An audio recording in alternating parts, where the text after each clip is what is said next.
اعوذ باللہ من الشیطان الرجیم بسم اللہ الرحمن الرحیم۔ اللہ تبارک و تعالیٰ کے نام سے شروع جو بڑا مہربان اور نہایت رحم کرنے والا ہے۔ اللہ تبارک و تعالیٰ قرآن پاک کی سورہ طارق میں ارشاد فرماتا ہے، انسان کو غور کرنا چاہیے کہ وہ کس چیز سے پیدا کیا گیا۔ وہ قوت سے اچھلتے ہوئے پانی سے پیدا کیا گیا۔ یار دوستو، اس آیت کریمہ میں اللہ تبارک و تعالیٰ نے اس بات کی طرف اشارہ فرمایا کہ انسان کو ایک ناپاک اور غلیظ پانی سے پیدا کیا گیا، لہذا انسان کو غرور اور تکبر نہیں کرنا چاہیے بلکہ اللہ تبارک و تعالیٰ کے حضور جھک جانا چاہیے۔ بے شک اللہ تبارک و تعالیٰ کی یہ شان ہے کہ وہ چاہے تو ناپاک میں سے پاکی کو پیدا کرتا ہے اور پاکی میں سے ناپاک کو پیدا کرتا ہے۔ بے شک اللہ تبارک و تعالیٰ نیک لوگوں میں سے برے لوگوں کو پیدا فرماتا ہے اور برے لوگوں میں سے نیک لوگوں کو پیدا فرماتا ہے، اور یہ اس کی شان بے نیازی ہے۔ پیار دوستو، آج کی اس ویڈیو میں ہم آپ کو اللہ تبارک و تعالیٰ کی اسی شان بے نیازی کی ایک جھلک دکھائیں گے کہ شیطان جو اللہ تبارک و تعالیٰ کا اور اس کے نیک بندوں کا سب سے بڑا دشمن ہے، اور جس ناپاک شیطان کو اللہ تبارک و تعالیٰ نے ہمیشہ کے لیے اپنی بارگاہ سے لعنتی قرار دے دیا، اس کے باوجود کس طرح اللہ تبارک و تعالیٰ نے اپنی شان بے نیازی کا جلوہ دکھایا اور اس ناپاک شیطان کی نسل میں سے ایک ایسے شیطان جن کو پیدا فرمایا جس کو اللہ تبارک و تعالیٰ روز قیامت جنت میں داخل کرے گا، اور جس سے اللہ تبارک و تعالیٰ نے دین کی خدمت بھی کروائی، اور جس شیطان جن کو کئی انبیاء کرام کا صحابی ہونے کا شرف بھی حاصل ہے۔ پیار دوستو، شیطان مردود کی نسل میں سے جنت میں جانے والا یہ شیطان جن کون ہے، اور اس نے کون سا ایسا عمل کیا جو اللہ تبارک و تعالیٰ کو اتنا پسند آیا کہ اللہ تبارک و تعالیٰ نے اس کی نسل کو بھی نہ دیکھا اور اللہ تبارک و تعالیٰ نے اس کو جنت کی بشارت عطا فرما دی۔ اور جب اس شیطان جن کی حضور پاک صلی اللہ تعالیٰ علیہ وآلہ وسلم سے ملاقات ہوئی تو حضور پاک صلی اللہ تعالیٰ علیہ وآلہ وسلم نے اس کے بارے میں کیا ارشاد فرمایا؟ پیارے دوستو، ان تمام تر سوالات کے جوابات قرآن و حدیث کی روشنی میں آج کی اس ویڈیو میں ہم آپ کو بتائیں گے، لہٰذا آپ سے گزارش ہے کہ ہماری اس ویڈیو کو اینڈ تک ضرور دیکھیے گا۔ پیارے دوستو، اللہ تبارک و تعالیٰ کے لیے کسی انسان کو اچھے یا برے گھر میں پیدا کرنا کوئی مشکل کام نہیں۔ اللہ تبارک و تعالیٰ اچھے لوگوں کے گھروں میں برے لوگوں کو پیدا فرما دیتا ہے اور برے لوگوں کے گھروں میں اچھے لوگوں کو پیدا فرما دیتا ہے، جیسا کہ اس کی مثال قرآن پاک میں کچھ یوں ملتی ہے کہ حضرت نوح علیہ السلام کی بیوی اور حضرت لوط علیہ السلام کی بیوی، یہ دونوں عورتیں انبیاء کرام کی بیویاں ہونے کے باوجود بھی اللہ تبارک و تعالیٰ کی وحدانیت پر ایمان نہ لا سکیں اور اپنے کفر و شرک میں مر کر اللہ تبارک و تعالیٰ کے عذاب کا مستحق قرار پائیں۔ اور اس کے برعکس تاریخ کے سب سے بڑے کافر کی بیوی جو کہ خدائی کا دعوے دار تھا، یعنی فرعون کی بیوی حضرت آسیہ رضی اللہ تعالی عنہ، یہ نیک خاتون فرعون کی بیوی ہونے کے باوجود بھی اللہ تبارک و تعالیٰ کی وحدانیت پر ایمان لے آئیں، اور اللہ تبارک و تعالیٰ اس نیک خاتون کو روز قیامت جنت کی اعلیٰ ترین خواتین میں شمار فرمائے گا، اور ان کو حضور پاک صلی اللہ تعالی علیہ وآلہ وسلم کی زوجہ ہونے کا شرف بھی حاصل ہوگا۔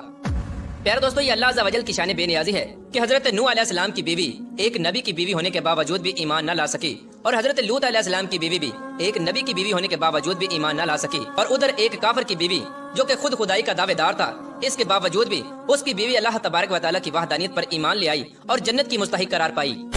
پیارے دوستو، اللہ عز و جل کی اسی شان بے نیازی کی ایک زبردست مثال شیطان کا پرپوتا حامہ بھی ہے۔ پیارے دوستو، شیطان مردود تو اللہ عز و جل کی نافرمانی کر کے اس کی بارگاہ سے ہمیشہ کے لیے مردود ہو گیا، لیکن شیطان کا پرپوتا اللہ تبارک و تعالیٰ کی فرما برداری کر کے جنت کا مستحق قرار پایا، جیسا کہ حضرت انس بن مالک رضی اللہ تعالی عنہ بیان فرماتے ہیں کہ ہم حضور پاک صلی اللہ تعالی علیہ وآلہ وسلم کے ساتھ تہامہ پہاڑ پر بیٹھے ہوئے تھے کہ اچانک ایک بوڑھا بزرگ آیا، اس نے حضور پاک صلی اللہ تعالی علیہ وآلہ وسلم کو سلام پیش کیا، اس کی آواز جنوں جیسی تھی۔ اس وقت حضور پاک صلی اللہ تعالی علیہ وآلہ وسلم نے اس بزرگ سے پوچھا کہ تم کون ہو؟ تو اس بزرگ نے جواب دیتے ہوئے کہا کہ یا رسول اللہ صلی اللہ تعالی علیہ وآلہ وسلم، میرا نام حامہ بن ہیم بن لاکیس بن ابلیس ہے۔ اس کے بعد نبی کریم رؤوف الرحیم صلی اللہ تعالی علیہ وآلہ وسلم نے دریافت کیا کہ تمہاری عمر کتنی ہے؟ حامہ نے بتایا کہ یا محمد صلی اللہ تعالی علیہ وآلہ وسلم، میری عمر اس دنیا سے تھوڑی سی کم ہے۔ جب حابیل نے قابیل کو قتل کیا تھا تو میں اس وقت بچہ تھا، مجھے ساری سمجھ بوجھ تھی، میں لوگوں کی چیزیں اٹھا لیا کرتا تھا، لوگوں کو اچھے کاموں سے برے کاموں کی طرف مائل کرنے کی صلاحیت رکھتا تھا، میں لوگوں کے دلوں میں وسوسے ڈالا کرتا تھا اور ان کو نیک کاموں سے بھٹکا دیا کرتا تھا۔ اس پر حضور پاک صلی اللہ تعالی علیہ وآلہ وسلم نے ارشاد فرمایا کہ تم بہت ہی برے ہو۔ حامہ نے کہا کہ یا رسول اللہ صلی اللہ تعالی علیہ وآلہ وسلم، مجھے ایسا نہ کہیں، میں توبہ و استغفار کرنے کے لیے آپ کی خدمت میں حاضر ہوا ہوں۔ یا رسول اللہ صلی اللہ تعالی علیہ وآلہ وسلم، میں حضرت نوح علیہ السلام سے ملا ہوں، اور میں حضرت نوح علیہ السلام کی مسجد میں رہا کرتا تھا، اور میں حضرت نوح علیہ السلام پر ایمان لانے والوں میں سے تھا، اور میں نے حضرت نوح علیہ السلام سے کہا کہ میں ان لوگوں میں سے ہوں جو حابیل بن آدم کو قتل کرنے میں شریک تھے، کیا اللہ عز و جل میری توبہ کو قبول فرمائے گا؟ تو حضرت نوح علیہ السلام نے ارشاد فرمایا کہ جو علم اللہ تبارک و تعالیٰ نے مجھے عطا فرمایا ہے، اس کے مطابق جو بندہ اللہ عز و جل سے سچے دل سے توبہ کرتا ہے اور اپنے گناہوں کی معافی طلب کرتا ہے تو اللہ تبارک و تعالیٰ اس کو اپنی رحمت سے ضرور معاف فرما دیتا ہے اور اس کی توبہ کو قبول فرما لیتا ہے اور اس کے پچھلے تمام گناہ معاف فرما دیتا ہے۔ شیطان کے پڑپوتے حامہ نے حضور پاک صلی اللہ تعالی علیہ وآلہ وسلم کی بارگاہ میں عرض کی کہ پھر اس کے بعد میں نے حضرت نوح علیہ السلام کے حکم کے مطابق اللہ تبارک و تعالیٰ کی بارگاہ میں 2 رکعت نوافل ادا کیے، تو حضرت نوح علیہ السلام میرے پاس آئے اور مجھے فرمانے لگے کہ اے حامہ، اپنے سر کو اٹھاؤ، اللہ عز و جل نے تیری توبہ قبول کر لی ہے۔ اور توبہ قبول ہونے کے بعد میں 1 سال تک اللہ تعالیٰ کی عبادت میں مصروف رہا۔ میں حضرت ہود علیہ السلام کے ساتھ بھی موجود تھا جب وہ اپنی قوم کے لوگوں کو تبلیغ کیا کرتے تھے۔ میں نے حضرت یعقوب علیہ السلام کا بھی دیدار کیا ہے اور میری ملاقات حضرت یوسف علیہ السلام اور حضرت الیاس علیہ السلام سے بھی ہوئی ہے۔ مجھے حضرت موسیٰ علیہ السلام نے تورات کا علم سکھایا اور حضرت موسیٰ علیہ السلام نے مجھے حکم فرمایا تھا کہ جب تم حضرت عیسیٰ علیہ السلام سے ملو گے تو حضرت عیسیٰ علیہ السلام کو میرا سلام پیش کرنا۔ جب میں نے حضرت عیسیٰ علیہ السلام سے ملاقات کی تو میں نے حضرت موسیٰ کا سلام حضرت عیسیٰ علیہ السلام کی خدمت میں پیش کیا، تو اس وقت حضرت عیسیٰ علیہ السلام نے فرمایا کہ تم میرا سلام حضرت محمد مصطفیٰ صلی اللہ تعالیٰ علیہ وآلہ وسلم کی بارگاہ میں پیش کرنا۔ اس وقت حما نے حضور پاک صلی اللہ تعالیٰ علیہ وآلہ وسلم کی بارگاہ میں عرض کیا کہ میں حضرت عیسیٰ علیہ السلام کا سلام لے کر آپ کی خدمت میں پیش ہوا ہوں۔